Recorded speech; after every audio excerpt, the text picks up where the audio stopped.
रवि प्रदोष। यदि रविवार के दिन प्रदोष हो तो शिवजी के साथ साथ सूर्य देव का भी पूजन करते हैं। दिन भर व्रत रखने के बाद सूर्य डूबने के पहले ही पूजन कर लें। प्रदोष व्रत में नमक, तेल आदि खाना नहीं चाहिए। गेहूं का आटा, दूध, फल, मिठाई, गुड़ आदि खाना चाहिए। 1 वर्ष तक नियमित प्रदोष करने से मनुष्य के रोग, शोक तथा शत्रुओं का नाश होता है और धन धान्य की प्राप्ति होती है। शिवजी की पूजा करने के बाद कथा करनी चाहिए। रवि प्रदोष की कथा इस प्रकार है।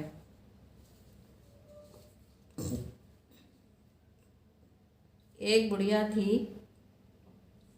रविवार के दिन वह हमेशा अपने घर को गाय के गोबर से लीपती थी तथा सायंकाल से पहले ही शिवजी की पूजा करती थी तथा पकवान एवं फलों व नैवेद्य से भोग लगाती थी और स्वयं प्रसाद खाती।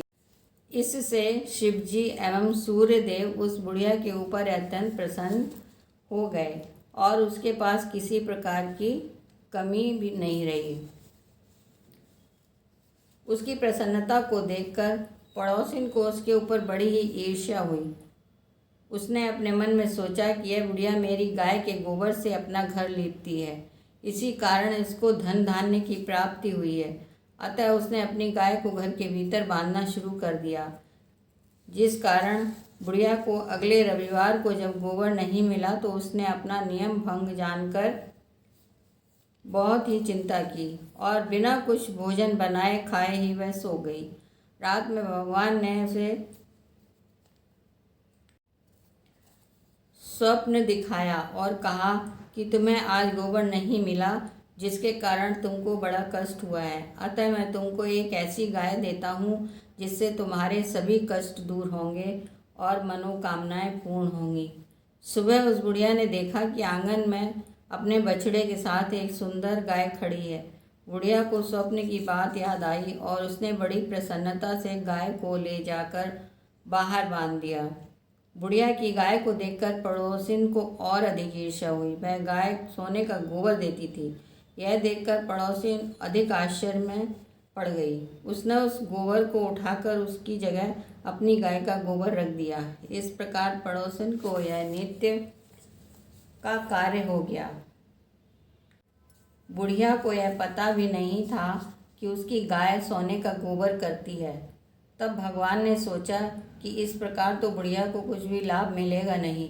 अतः एक दिन उन्होंने ऐसी आंधी चलाई एवं जल वृष्टि की जिससे उस बुढ़िया ने अपनी गाय को घर के भीतर बांधा और दूसरे दिन से तो प्रातः घर के अंदर ही बांधना शुरू कर दिया। तब तो पड़ोसियों ने अपना लाभ न देखकर राजा से शिकायत की कि उस बुढ़िया के पास एक ऐसी गाय है जो सोने का गोबर करती है, अतः आप उसे ले लें और प्रजा का पालन करें।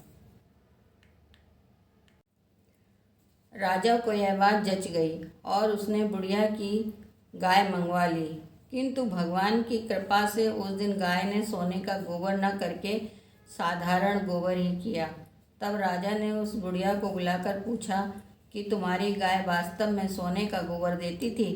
तो बुढ़िया ने कहा कि हाँ महाराज, मैं प्रत्येक रविवार को लीपती हूँ, भगवान की पूजा करती हूँ एवं संध्या के समय भोजन करती हूँ।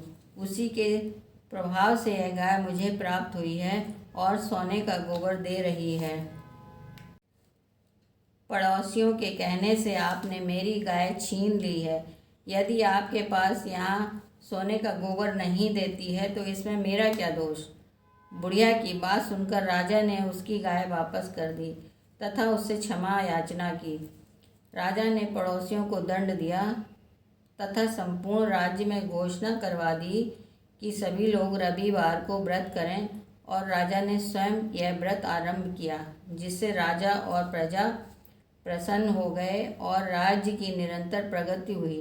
वह धन धान्य आदि की किसी प्रकार की कमी ना रही।